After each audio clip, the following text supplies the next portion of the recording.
Bonjour à toutes et à tous, bienvenue sur Jazzy le podcast du site d'histoire-géographie de l'Académie de Mayotte. Notre objectif est d'abord d'apporter un éclairage scientifique et pratique en interviewant des chercheurs, des enseignants, spécialistes d'une notion contenue dans les programmes d'histoire-géographie, de MC ou de spécialité. Jazzy le podcast est ensuite le moyen pour notre discipline, dans une région géographiquement éloignée des grandes institutions scientifiques et culturelles, de garder une mémoire des entretiens donnés par les spécialistes. Jazzy le podcast se veut enfin un instrument d'auto-formation professionnelle, conçu comme un écho des stages organisés dans le cadre du plan académique de formation. Aujourd'hui, nous avons l'immense honneur de recevoir Kevin Marie.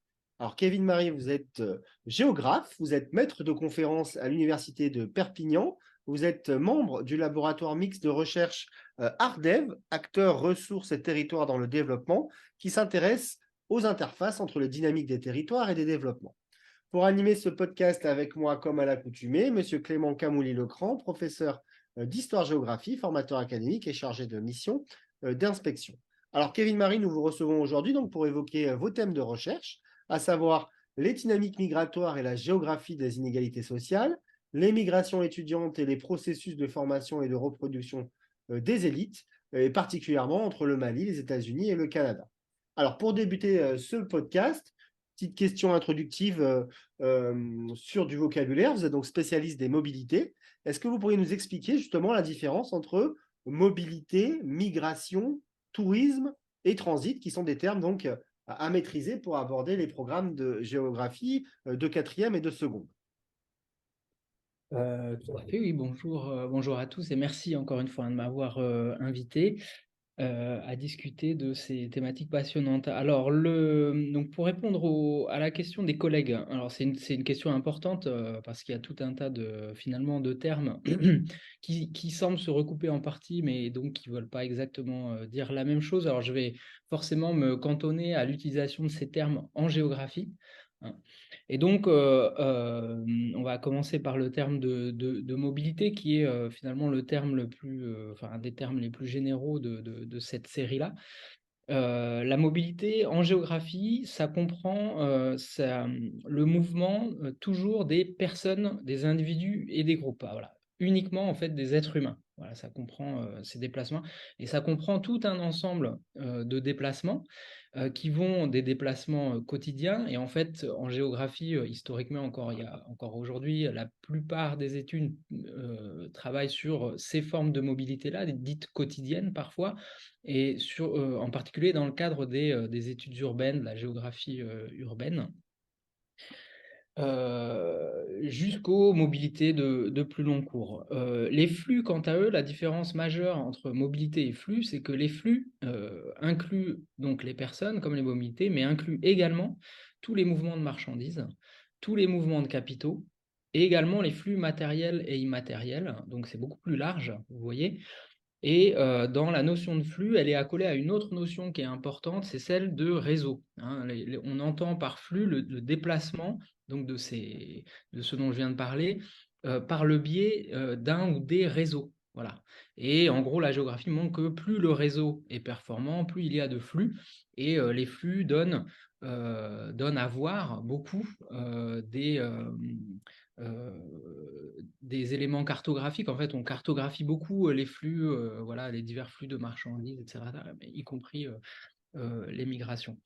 Alors, les migrations, là-dedans, et plus particulièrement les migrations internationales, hein, celles auxquelles moi je m'intéresse plus particulièrement, en fait, les migrations, c'est une forme de mobilité. Voilà. La migration, c'est plus particulier, c'est le déplacement d'une population qui entraîne un changement durable ou définitif du lieu de résidence habituel. Voilà. Pour les Nations Unies, enfin, ils considèrent que c'est au minimum 1 an. Voilà, on est dans la migration à partir de 1 an. Donc, c'est un aspect de la mobilité. Et la notion de transit, alors la notion de transit, moi, je la colle à celle des migrations internationales, hein. Dans le contexte migratoire, le transit, on appelle ça d'ailleurs plutôt les pays de transit, c'est un pays qui est traversé par une personne ou un groupe pour se rendre dans le pays de destination.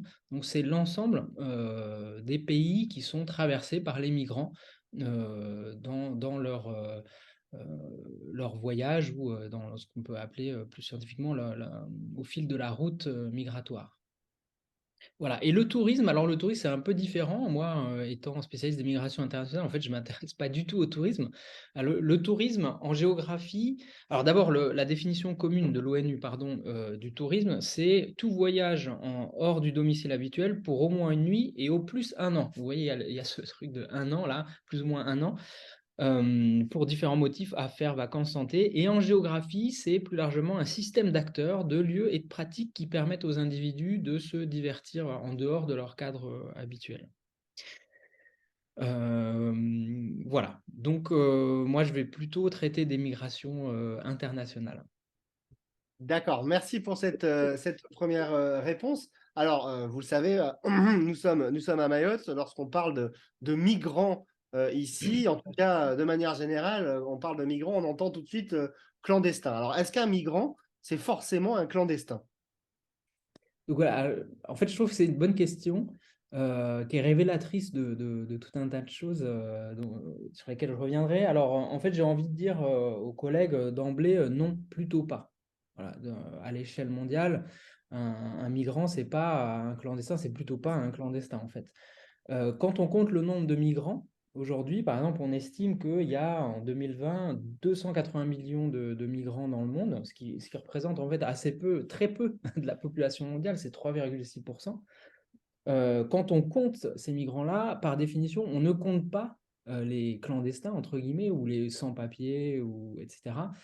Puisque par définition, on peut pas on peut pas les compter précisément. Alors, on en donne des fourchettes de temps en temps, les organisations internationales nous en donnent des fourchettes, mais qui ne restent que des fourchettes. Euh, alors, pourquoi on en parle autant pour le coup des clandestins ou des sans-papiers? C'est par rapport à leur forte médiatisation. Voilà. D'un point de vue numérique, ils sont plutôt largement, même si on ne donne que des fourchettes, ils sont plutôt largement minoritaires, mais on en parle beaucoup en fait. C'est une forme de migration qui aujourd'hui, on pourrait dire, est très médiatisée, voire surmédiatisée.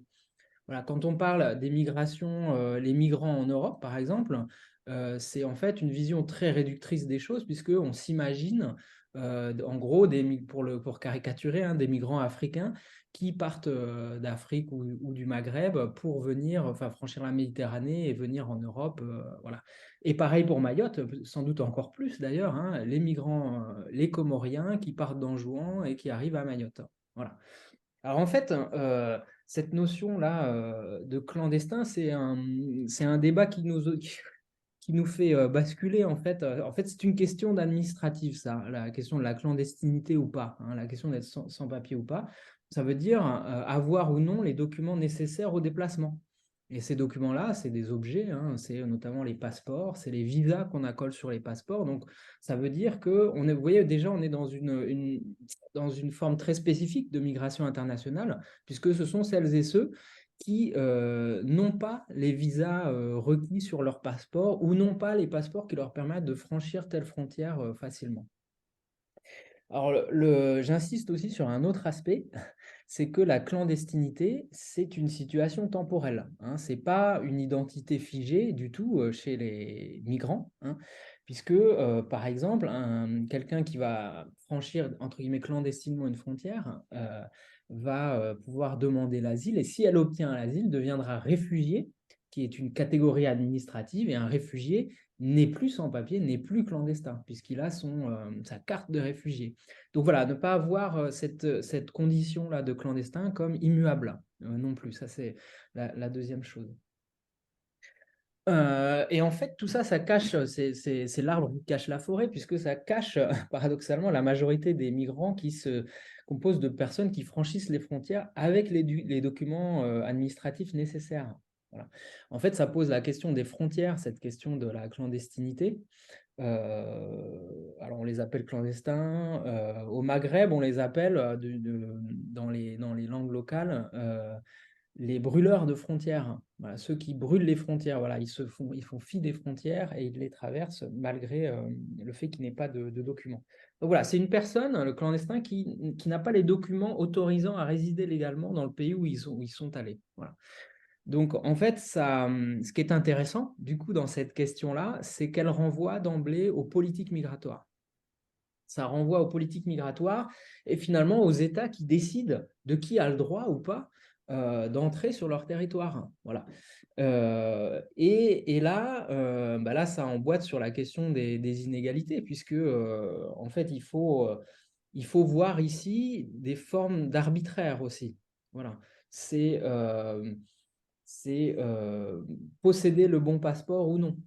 Vous voyez, c'est, moi, dans mes enquêtes sur le Mali, je voyais que, par exemple, avec un passeport malien, eh bien, vous pouvez aller sans visa ou sans documents nécessaires. Vous pouvez aller au Sénégal, en Côte d'Ivoire, jusqu'en Algérie. En gros, vous pouvez aller en Afrique de l'Ouest et au Maghreb sans problème. Il y a une forme de liberté de circulation. Mais au-delà, en gros, de cet espace, qui est malgré tout restreint à l'échelle mondiale, il vous faut d'autres documents, il vous faut des visas qui sont, pour certains pays, et notamment les pays riches, hein, très difficile, voire très difficile à avoir. Donc là, il y a aussi, les collègues peuvent regarder, il existe des classements internationaux des passeports, c'est une vision très néolibérale hein, des choses, mais ça jette une lumière crue en fait hein, sur les possibilités de déplacement en fonction du visa que l'on possède, et on peut comparer ben, par exemple les passeports des Comoriens, le passeport comorien, où il donne droit d'aller, et le passeport français, mahorais, où il donne droit d'aller. Et on voit tout de suite une inégalité qui est même, j'ai envie de dire, un arbitraire de naissance. Voilà. Donc pour moi, cette question des clandestins, elle nous ramène à tout ça. Donc c'est extrêmement intéressant parce qu'on est quand même au cœur des débats. Mais alors, voilà, il faut faire attention à deux choses. Hein. C'est pas la figure dominante des migrants dans le monde, d'abord. Et ce n'est pas une situation immuable dans un second temps. Merci beaucoup pour cette réponse. Alors, quand on aborde justement les mobilités avec nos élèves, rapidement, le migrant dans leur imaginaire intervient, puis après, il y a le touriste. Mais au-delà de ces deux catégories, est-ce qu'on peut établir une sorte de typologie justement des Ouais. différentes formes de mobilité non touristique? Par Mm, exemple, les mm, étudiants, vous en avez parlé, les réfugiés, les mm, retraités. mm, mm, mm, mm, mm. Alors, oui, on peut établir des typologies. Alors, moi, à la fois, je trouve ça très utile, les typologies, pour remettre un peu de l'ordre dans. Voilà. Et à la fois, il faut faire attention avec les typologies, de ne pas les voir comme pareil, des catégories hermétiques. Alors, voilà, en fait, je m'explique. Cette question de la typologie des mobilités, et même plus spécifiquement des migrations, en fait, et des migrations internationales, elle renvoie aux raisons des migrations, aux causes de la migration. C'est-à-dire cette vieille question, en fait, pourquoi est-ce qu'on migre? Pourquoi migre-t-on? Et là, on va avoir un ensemble de catégories à disposition. On va avoir ceux qui migrent pour les études, ceux que j'ai étudiés en priorité. Il va y avoir ceux qui migrent pardon, pour des raisons économiques, ceux qu'on appelle les migrants économiques. Hein. Dans cette catégorie-là, on y percevrait un certain nombre de ces fameux migrants clandestins, mais bon, je mets beaucoup de conditionnels là-dedans.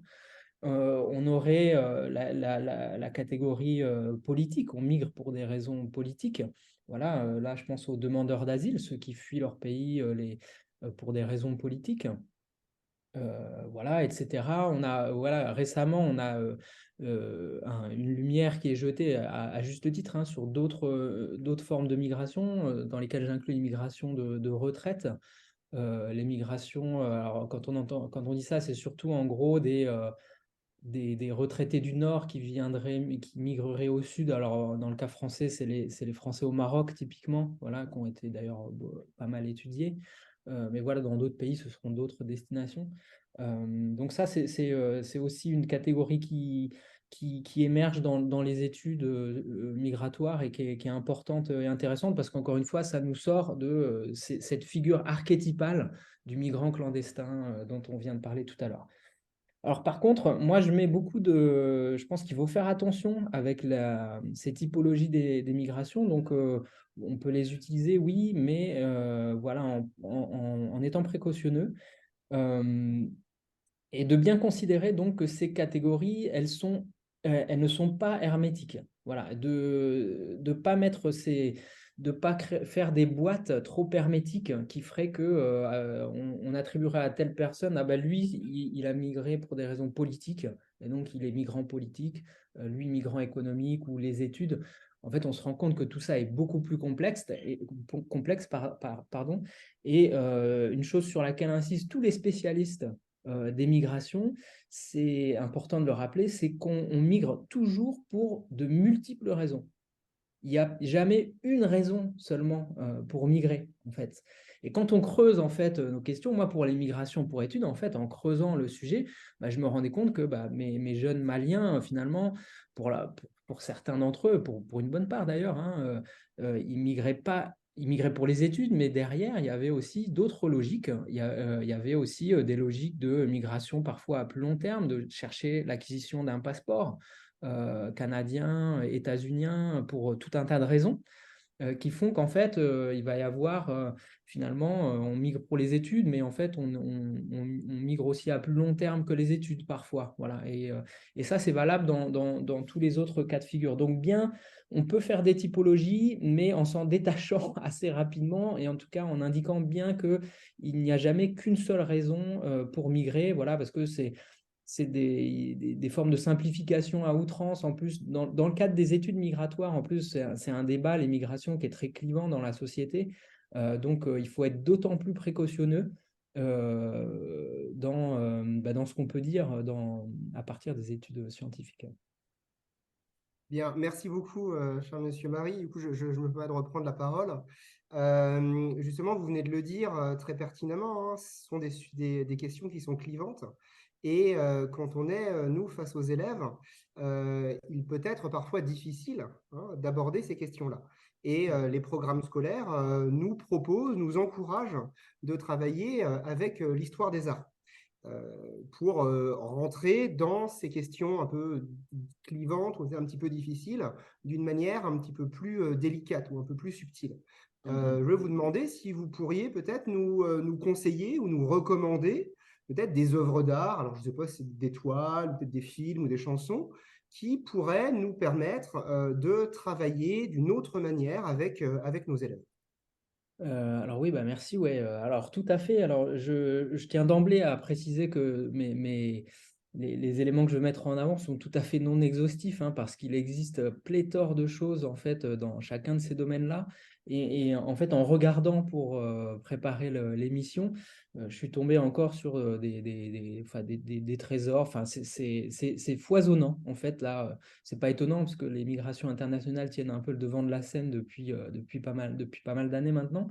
Mais donc, il y a beaucoup de choses. Alors moi, ce que je dirais déjà d'emblée par rapport à ça, peut-être pour aider les collègues, ce serait d'insister peut-être sur des supports qui, plutôt que d'écrire, alors on peut décrire finalement le mouvement en lui-même, quoi, la migration, la difficulté à rejoindre l'Europe, par exemple, il y a des choses là-dessus.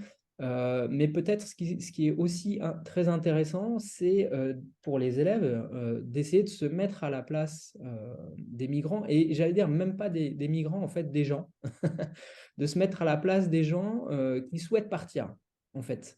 Ça, je pense que ça peut être extrêmement intéressant d'humaniser un peu tout ça, en fait, tout simplement, en montrant, du coup, les films s'y prêtent beaucoup, notamment, hein, en montrant des histoires de personnages qui ont le désir de partir. Voilà. Et peut-être pour les élèves, de leur permettre de comprendre ce qui suscite le départ, en fait, en premier lieu. Alors bon, il y a plein de choses, plein de choses. Donc, j'en dirais vraiment que quelques-unes.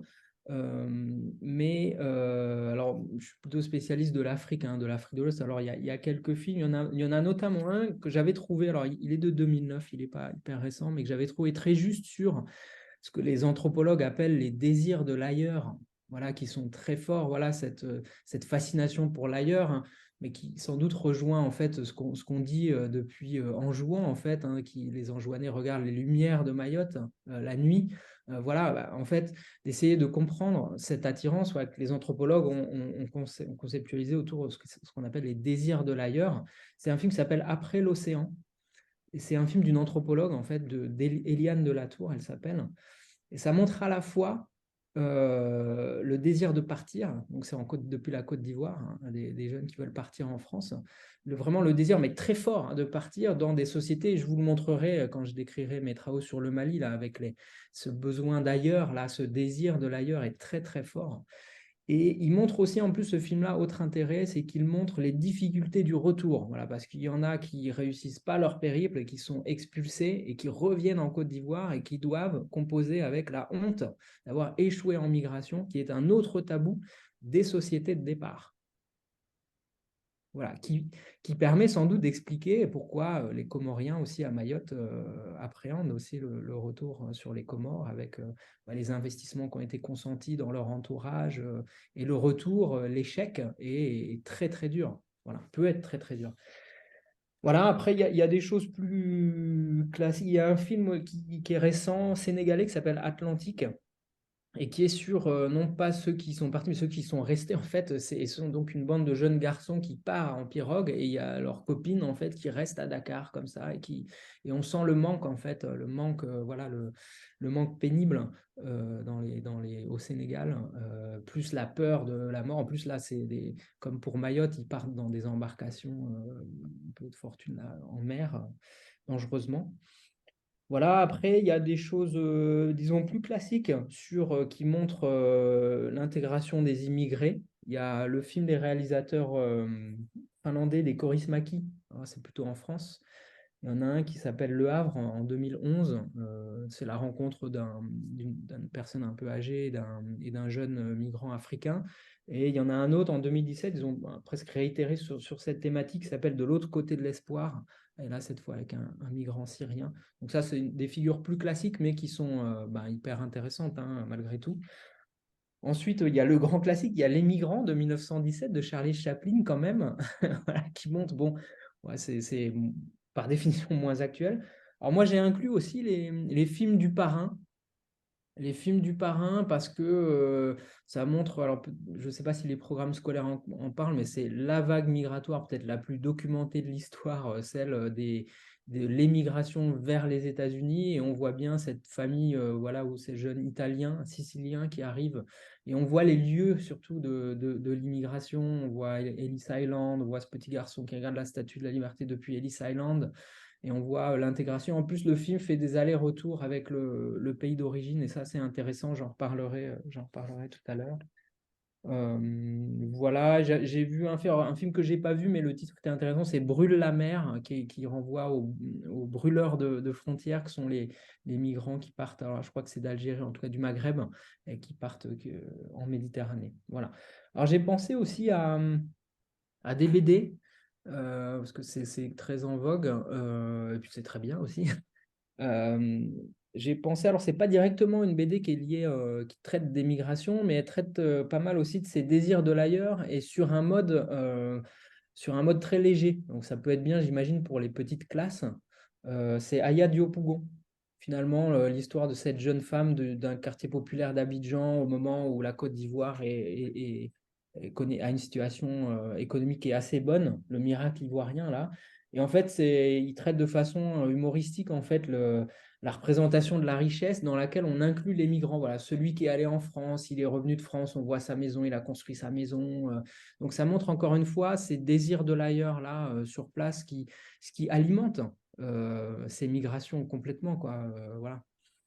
Et ensuite, il y avait une autre BD, mais enfin voilà, c'est vraiment non exhaustif, qui s'appelle L'Odyssée d'Akimi, de la Syrie à la Turquie. Alors celui-là, je l'ai pas lu, celle-là, je l'ai pas lu, pardon, mais le titre, il y a plusieurs tomes, et donc ça raconte le trajet d'un jeune Syrien à travers la Syrie puis l'Europe. Donc ça, c'est intéressant sur les figures classiques de la migration et des routes migratoires.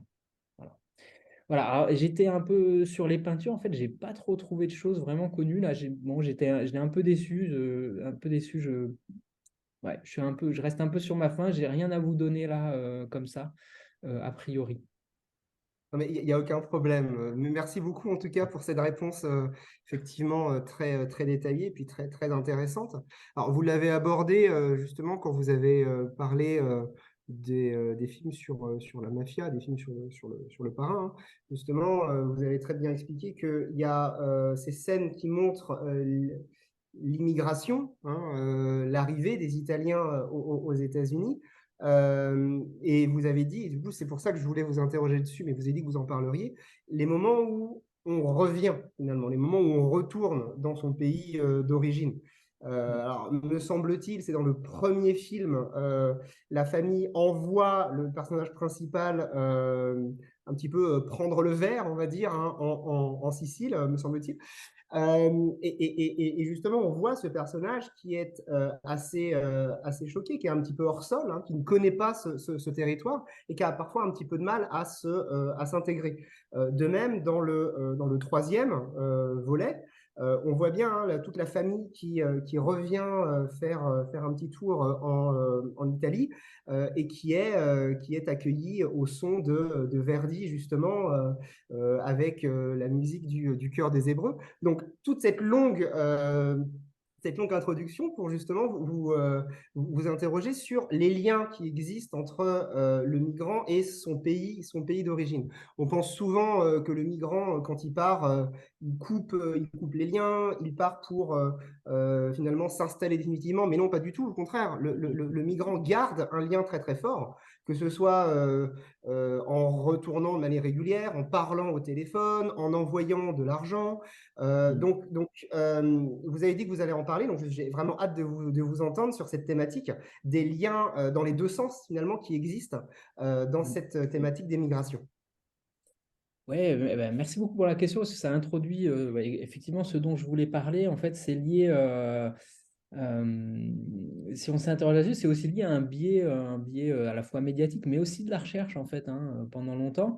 En fait, pendant longtemps, en tout cas en France, mais en Angleterre, c'était pareil, aux États-Unis aussi, ce qu'on appelle les grands pays, voilà, les pays classiques d'immigration, en tout cas qui ont été très étudiés. En fait, au départ, et y compris les géographes, alors la migration, on ne parlait pas de migration comme on en parle maintenant, on parlait uniquement, en fait, ou quasiment uniquement d'immigration, en fait. Toutes les études toutes les premières études étaient des études qui étaient quasi exclusivement portées sur l'immigration. Et en gros, c'était les sociétés d'accueil en Europe et en Amérique du Nord qui connaissaient des crises et qui donc s'interrogeaient sur l'intégration de leurs immigrés. Voilà. Et donc, alors, il y a les études qui ont été faites, les travaux ont été passionnants et de très bonne qualité, hein, c'est pas du tout la question.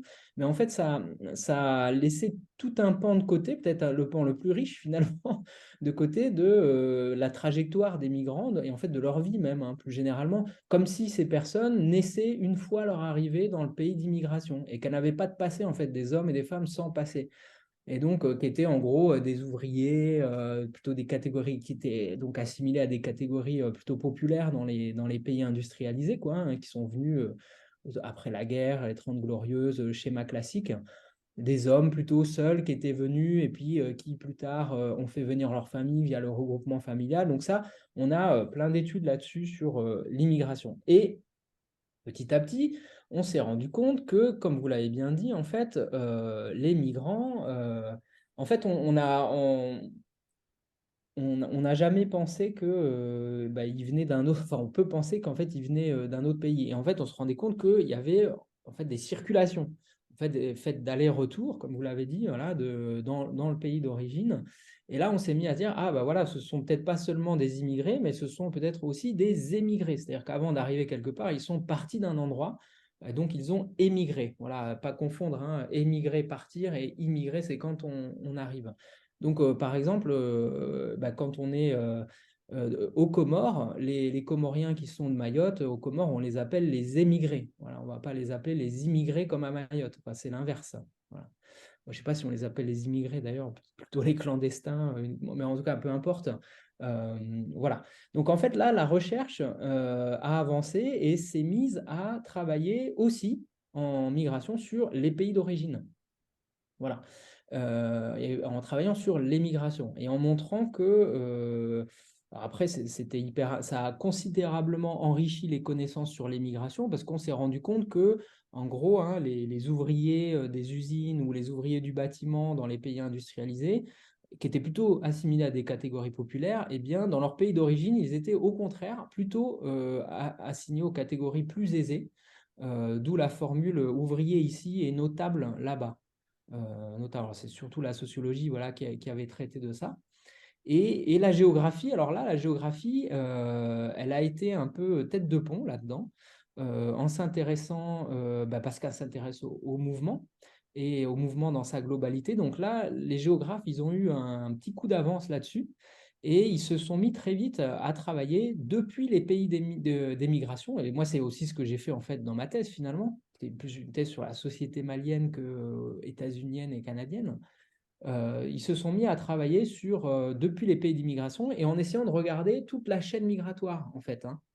Et donc, il va y avoir un laboratoire d'ailleurs de recherche français qui va se monter à Poitiers, qui s'appelle Migrinter, autour de géographes, fondé par des géographes. Donc, euh, je ne veux pas dire de bêtises, je ne me souviens plus de son nom, j'ai la honte. Mais en tout cas, bon, euh, qui, euh, qui s'est fondé sur l'étude de ce qu'on appelait l'espace migratoire au début, hein, c'est-à-dire l'espace qui comprend voilà, à la fois le pays d'émigration et le pays d'immigration. Et en fait, au fil du temps, tout ça va encore s'affiner, s'enrichir pour prendre en compte toute la chaîne migratoire, y compris ce dont on a parlé tout à l'heure, qui sont les pays de transit. Voilà, et là, il y a des études extrêmement intéressantes sur les pays de transit où on se rend compte d'ailleurs qu'avec les politiques migratoires restrictives des pays de transit sont pour certains migrants au départ des pays de transit, mais en fait vont être des pays d'installation définitive. Voilà, je pense au Maroc, à l'Algérie, plein de migrants subsahariens qui restent comme bloqués dans leur tentative de rejoindre l'Europe et puis qui finalement se disent ben, moi j'arrête, je reste au Maroc, je reste en Tunisie et je fais ma vie ici. Et donc le pays de transit deviendra finalement le pays d'immigration. Voilà. Donc, ce qui fait qu'aujourd'hui, on parle de migration et de migrants, et ça, d'un point de vue de la recherche, finalement, c'est plutôt une avancée, en fait, paradoxalement, puisque le migrant, on entend comme une personne qu'on entend qui part depuis son pays d'origine jusque dans là où il va arriver, en fait, hein, qui est pas forcément d'ailleurs son objectif initial. Voilà. Merci. Alors, je n'étais pas là au début quand vous avez fait le petit point épistémo, mais je me permets une question, puis vous me direz si je suis pas dans les clous. Mais quand on se déplace à l'intérieur de son pays, par exemple, je prends un cas tout bête, hein, quelqu'un, je sais pas, de Perpignan qui irait à Poitiers, par exemple, est-ce que cette personne serait, entre guillemets, dans l'imaginaire, considérée comme un migrant ou pas? Si je pose la question, c'est parce qu'on a souvent le cas de nos élèves, nous, qui quittent Mayotte après leurs études et qui vont s'installer en métropole ou à La Réunion, par exemple. De facto, étant donné qu'ils sont de territoire national à territoire national, moi, je pars du principe que ce ne sont pas des migrants. Pourtant, et on va le voir dans leur pratique sociale, dans leur pratique finalement anthropologique, en fait, ils vont reproduire certains schémas qui sont propres aux migrants. D'où ma question.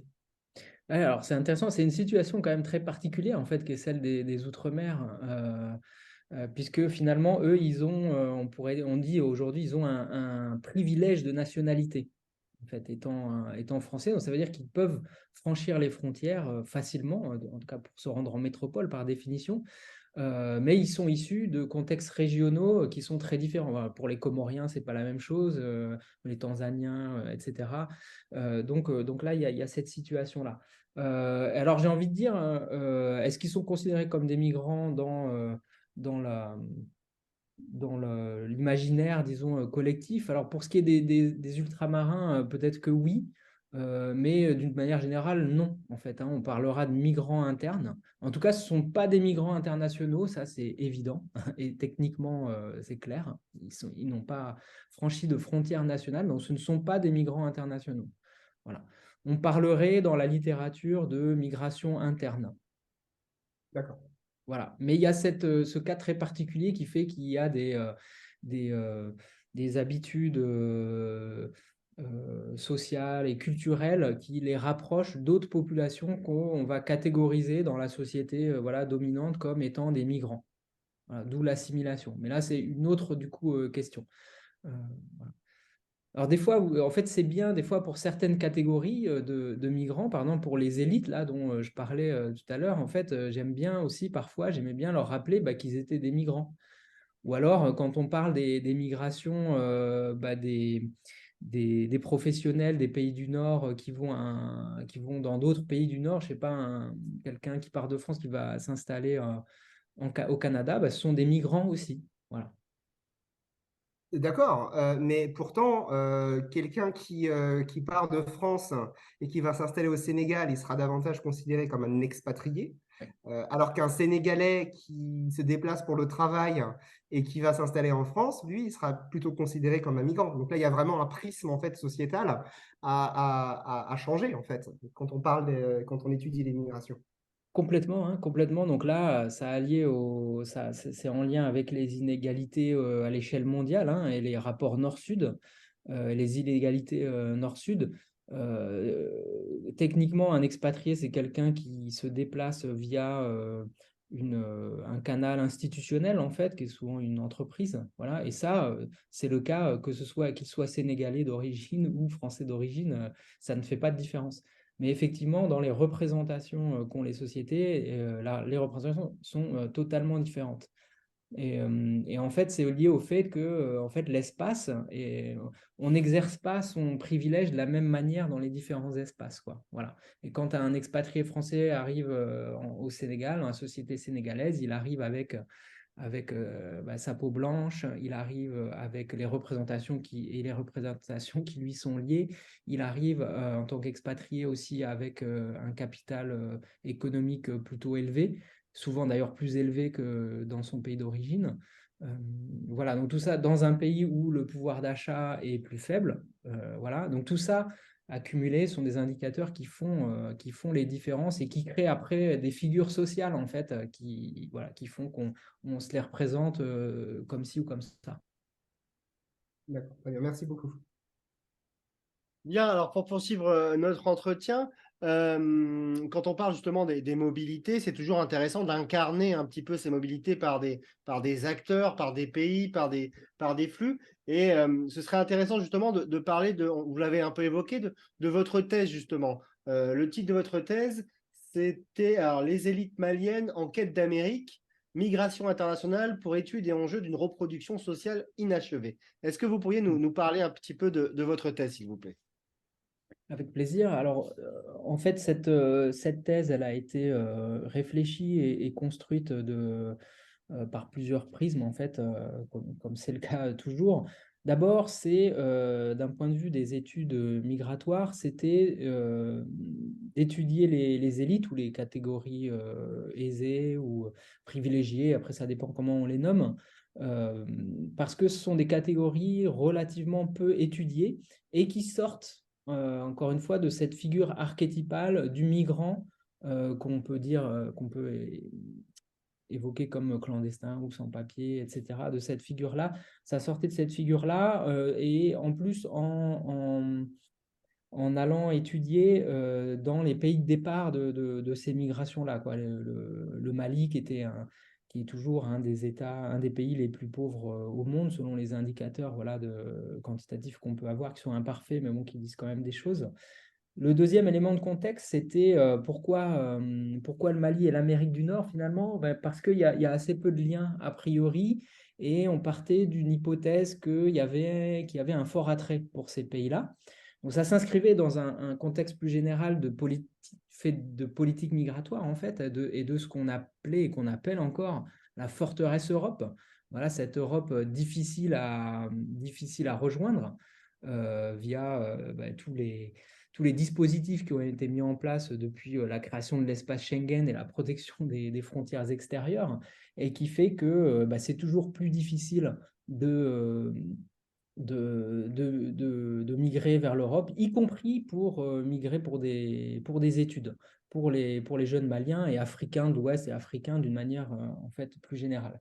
Donc il y a ce contexte-là et ce contexte alors des forts liens avec la France, hein, le Mali, ancienne colonie, indépendante en 1960. Une des langues officielles, c'est le français, c'est la langue de l'administration. Donc en fait, des liens très très forts avec la France et donc un pays de la francophonie, et qui était de se demander, voilà, pourquoi est-ce qu'ils sortent de la francophonie, quoi, finalement, et pourquoi aller dans des pays où les études sont beaucoup plus chères et à tout point de vue, hein, à la fois pour y aller et puis au niveau des frais d'études.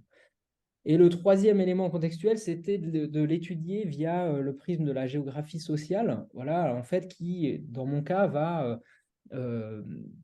confronter en fait les mobilités spatiales avec les mobilités sociales. Voilà, l'idée, c'était de suivre un groupe social, suivre des élites, en fait, des plus riches de leur pays, en mobilité pour études, qui est en fait une des migrations les plus valorisées et valorisantes, à la fois dans le pays d'origine et pour les politiques migratoires, qui favorisent les migrations qualifiées au détriment des migrations non qualifiées, d'une manière voilà, générale, à part quelques moments très particuliers, historiques très particuliers.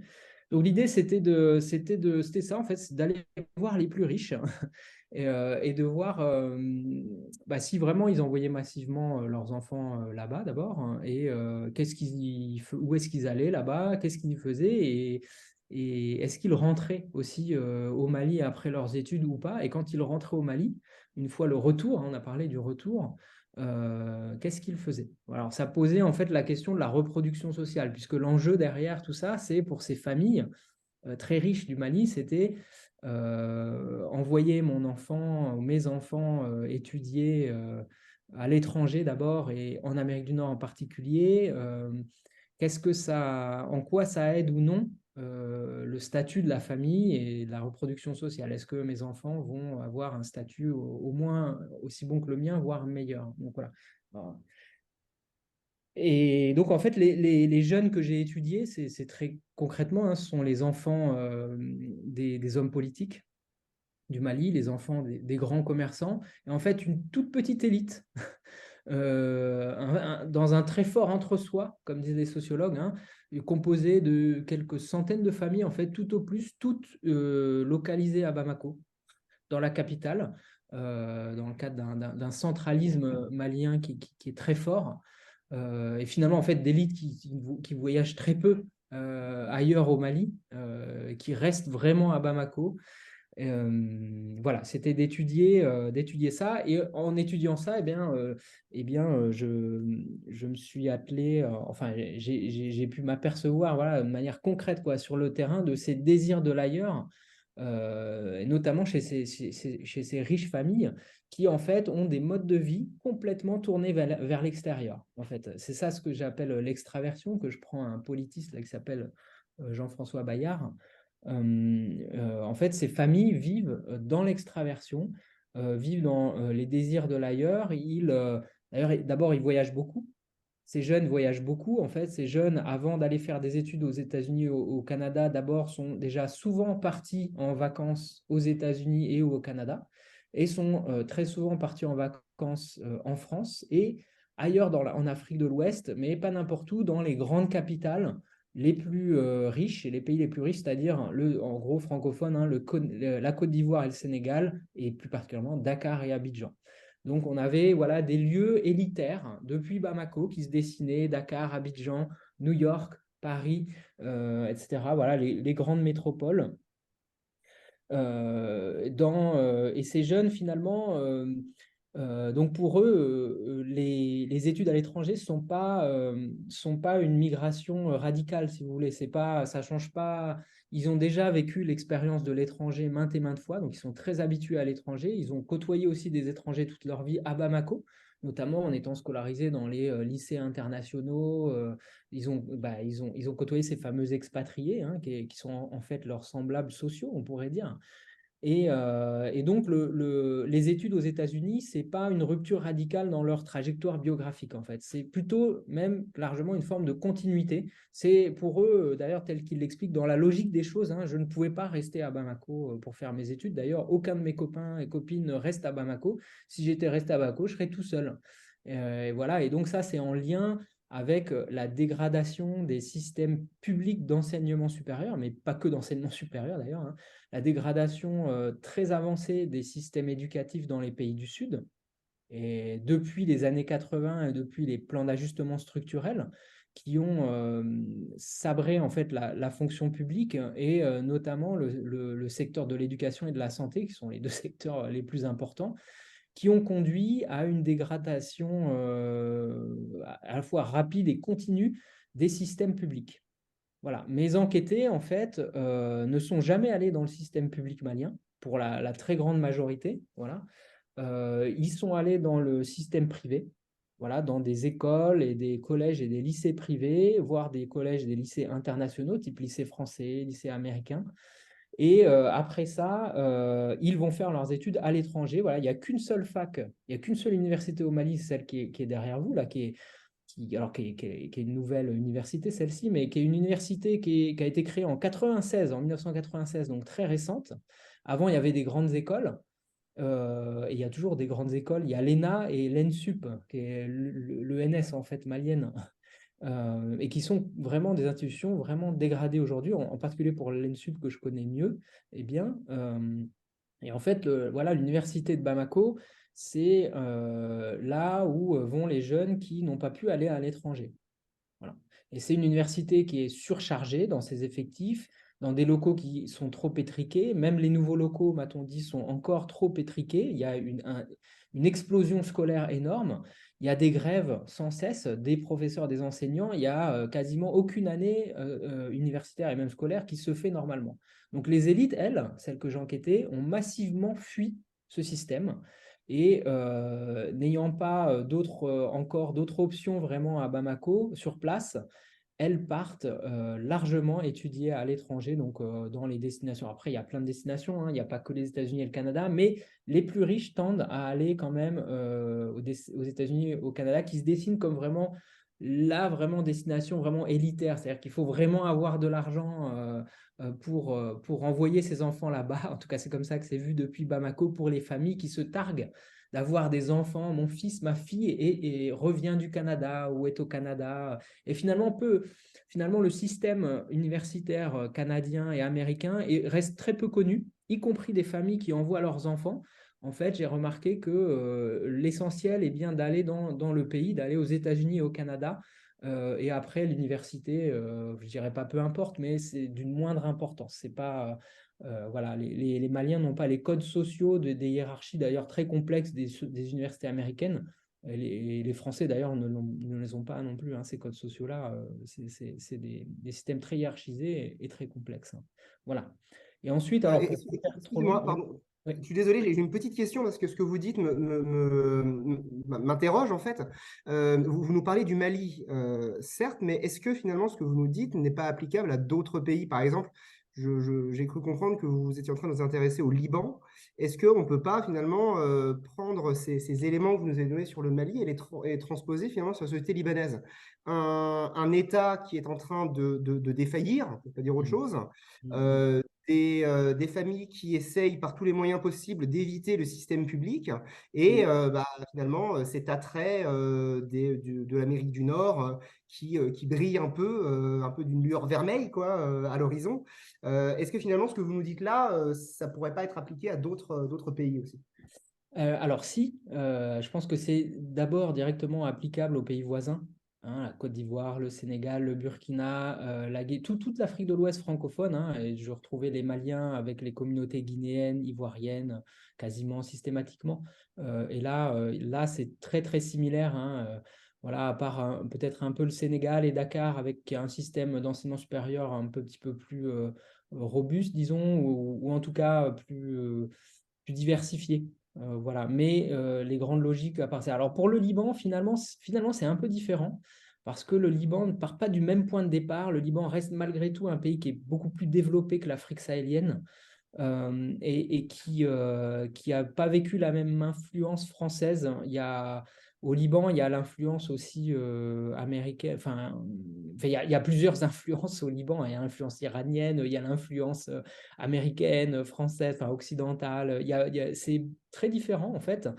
Et l'une des grandes différences, c'est que le Liban dispose dans son système d'enseignement supérieur de grandes universités de très haute, de très bonne qualité. Je pense à l'université américaine de Beyrouth, qui est une université, c'est comme aux États-Unis en fait, hein, d'ailleurs ce sont les mêmes frais de scolarité, c'est le même type de campus, et vous avez une université équivalente pour le pendant francophone, qui est l'université Saint-Joseph, qui est là aussi est très réputée. Donc les Libanais, malgré tout, et malgré la crise d'ailleurs, ont sur place une offre de formation très différente. D'accord. Ouais. Mais ça n'empêche que vous avez raison, depuis la crise, il y a eu de très gros changements qui, on le perçoit, sont des changements structurels et qui on remarque une vague d'émigration, notamment pour les études, hein, des jeunes Libanais, tout à fait.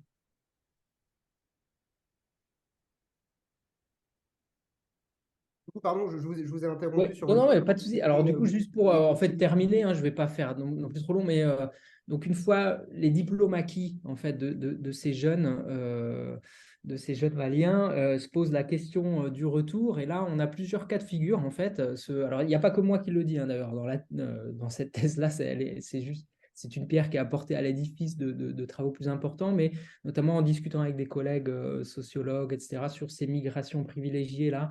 En fait, on remarque d'ailleurs un collègue qui a fait une étude sur les Comores, d'ailleurs, j'y pense, et le Togo, qui montrait que, en fait, dans les familles comoriennes notamment, en fait, plus vous venez d'une famille riche, plus vous avez tendance à retourner dans votre pays rapidement et facilement.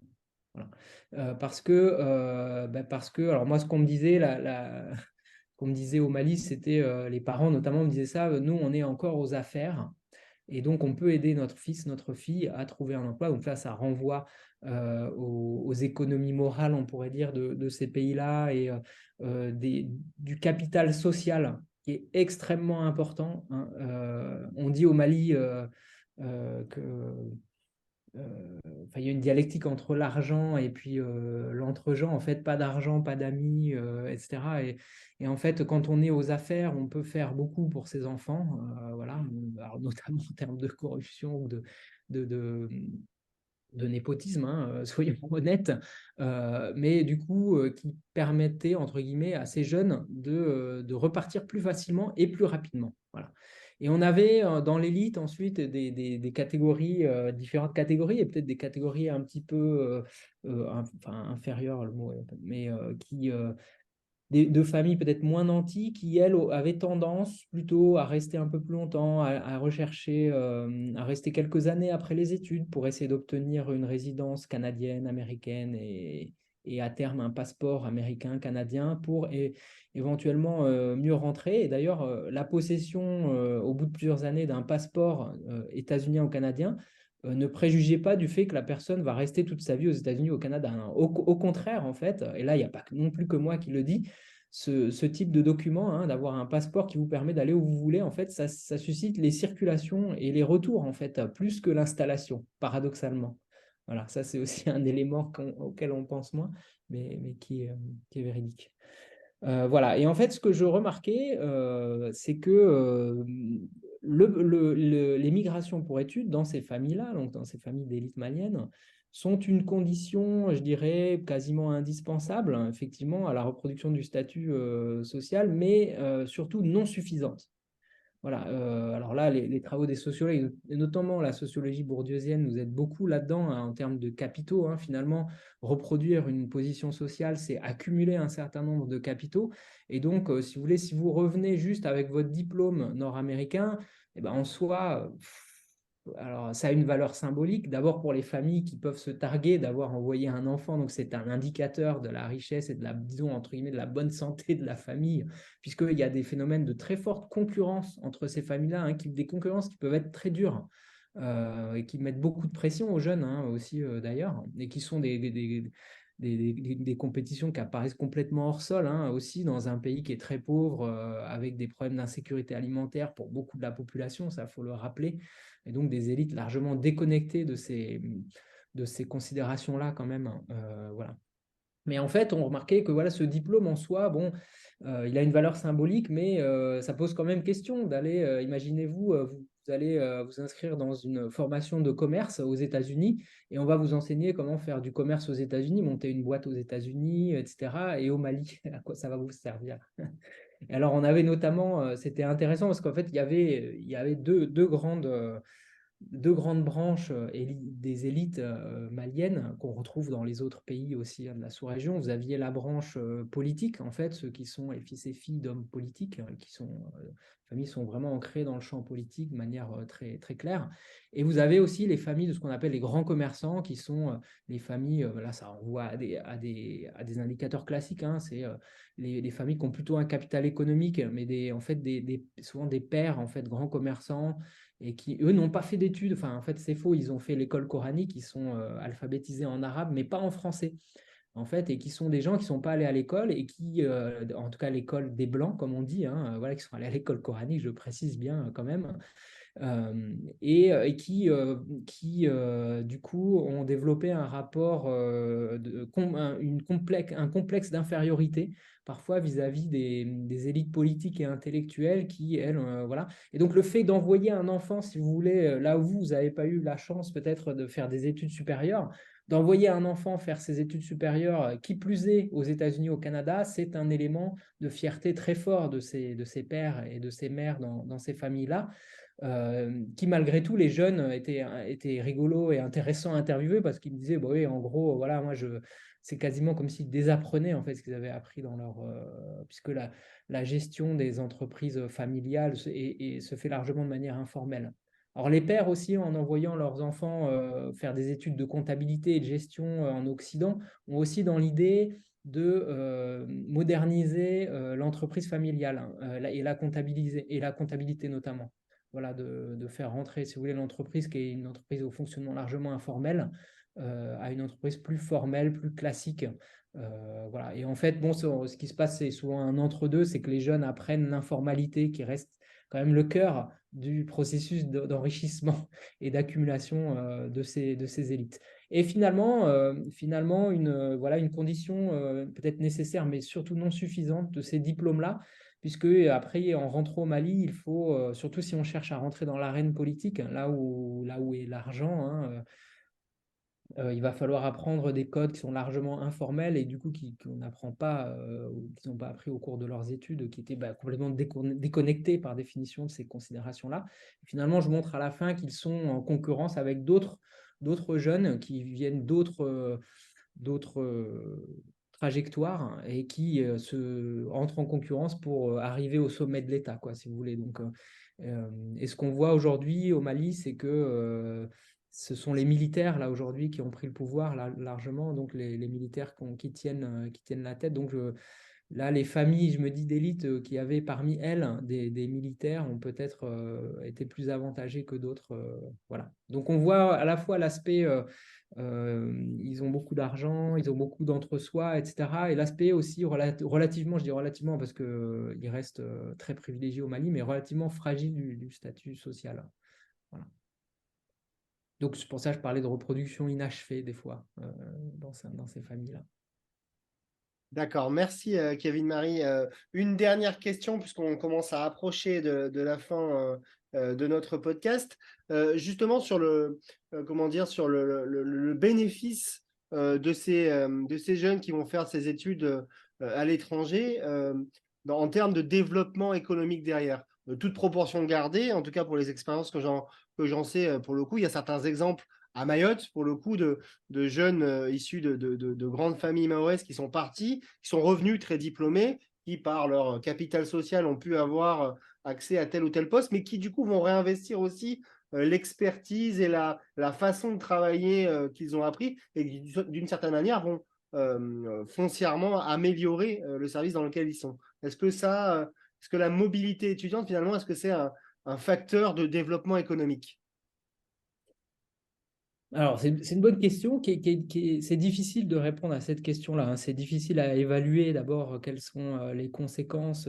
Ça. Alors, d'abord, je tiens à préciser que, notamment en Afrique, c'est une goutte d'eau, hein. C'est une goutte d'eau dans le sens où, je regardais encore tout à l'heure, hein, les taux de diplômés du supérieur en Afrique sont de 8%. Il y a 8% des Africains qui sont diplômés du supérieur. Donc, c'est d'emblée vous appartenez à une certaine élite hein, quand vous faites des études supérieures. Voilà. Mais comme on l'a vu, ce n'est pas suffisant. Hein. Il y a d'autres capitaux, notamment socio-économiques, qui importent là-dedans. Alors en fait, ça renvoie à des questions qu'on se pose, que les chercheurs se posent depuis très longtemps. C'est la question du lien avec le développement, quoi. Migration et développement, migration pour études, donc migration qualifiée et développement. Alors j'ai envie de dire, ce serait une condition qui peut être intéressante, mais encore une fois non suffisante, hein, bien évidemment, parce que oui, il y a le développement, alors ils peuvent tirer parti des compétences acquises, alors qui sont valorisées, mais à la fois, il y a tout un aspect de se mouler aussi dans les logiques locales, voilà, pour réussir, et qui sont aussi des logiques informelles. Donc il y a une forme d'hybridation comme ça. Et je pense qu'il faut faire attention au discours voilà, ils vont revenir avec des compétences et développer le pays, parce que derrière, en plus, il y a une espèce de logique néocoloniale, en fait, finalement, sans le vouloir, qui est de dire les compétences sont ailleurs. Voilà. Alors que finalement, la question du développement, elle passera forcément, foncièrement, par la mise en valeur, une meilleure mise en valeur, hein, ça pour l'Afrique, je pense que c'est important, des compétences locales. Et voilà, de mieux les valoriser parce que voilà, ça reste malgré tout des compétences acquises dans des espaces sociaux quand même très différents. Et ça marche pas complètement, quoi. Et c'est une manière aussi de dire le développement, ce sera ce développement-là, ce sera le développement des pays occidentaux, comme s'il n'y avait pas d'autres formes de développement possibles. Voilà. Mais néanmoins, à l'échelle individuelle, je pense que oui, c'est important, quoi, de faire des études. Et on comprend bien ces jeunes qui veulent aller qui veulent aller dans des institutions qui marchent mieux que les leurs dans leur pays d'origine. Ça, on comprend bien, quoi. Ils ont raison, quoi, quelque part, de souhaiter ça pour eux. Bien, Kevin Marie, merci beaucoup pour toutes vos réponses parfaitement claires, précises. Les références culturelles aussi, hein, les bandes dessinées, je l'ai bien noté, j'irai la voir. Merci à vous en tout cas d'avoir accepté de participer à ce podcast que vous pourrez donc retrouver sur le site académique d'histoire-géographie de Mayotte qui s'appelle Djahazi. Merci à toutes et à tous. Merci à vous, Kevin Marie. Au revoir. Merci, au revoir. Merci beaucoup.